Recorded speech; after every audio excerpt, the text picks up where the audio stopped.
Hi guys, welcome back to my channel. Kau nampak Cibi pakai baju Hello Kitty kan? Sebab apa? Cibi nak unboxing blind box Sanrio. So tunggu apa lagi? Jom kita unboxing. Biar ada beli 6. Harga dia berapa? RM2 satu. Murah kan? Bi beli dekat kedai kawasan rumah Bi je. Masa Bi lepak-lepak semalam Bi terjumpa. Sebab dia Kuromi, dia nak pakai baju Hello Kitty. So jom kita unboxing. Box pertama. Tak nak tengok. Wah, dia ada bagi 2 kad. Cute. Nampak tu.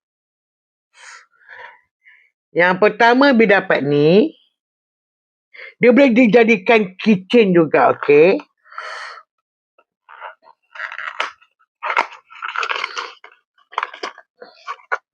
Ni yang kedua. Wah, kedua Bi dapat 3 kad.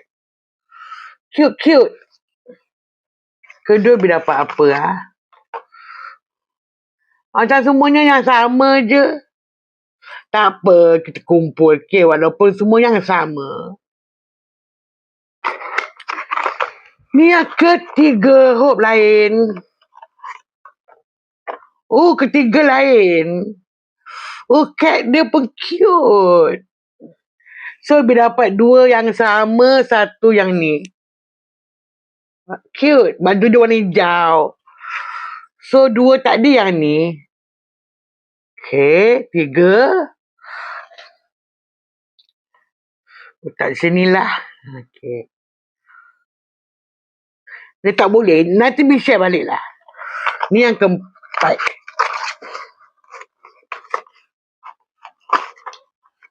Kita tengok kad dia dulu. Ada yang bagi 2 kad, ada yang bagi 3 kad. Cik Bi pun tak faham. Kad dia macam ni. Kad dia semua Cik Bi akan simpan. Macam sama je. Tak best. Ni apa Ni dia bagi 2 kad. Warna pink. Cute. Nampak? Cik Bi kan suka warna pink. Ni yang last.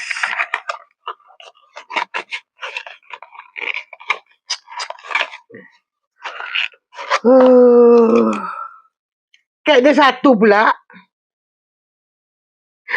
Cik Bi dapat warna pink juga, tapi pink lain. Cute. So, Cik Bi dapat 1, 2, 3 yang lain. 3 yang sama. Tapi tak apalah. Cik Bi gembira sebab Cik Bi dapat 2 yang warna pink. So, total dia 6. RM2 satu. Cik Bi tak mampu nak beli yang mahal tu. Beli yang ni pun dah gembira, no? Dekat lagi 1 lah. Dia 3 kad dia tadi, sorry. So, tu je video kita untuk kali ni. Unboxing blind box RM2. Bye! Love ya!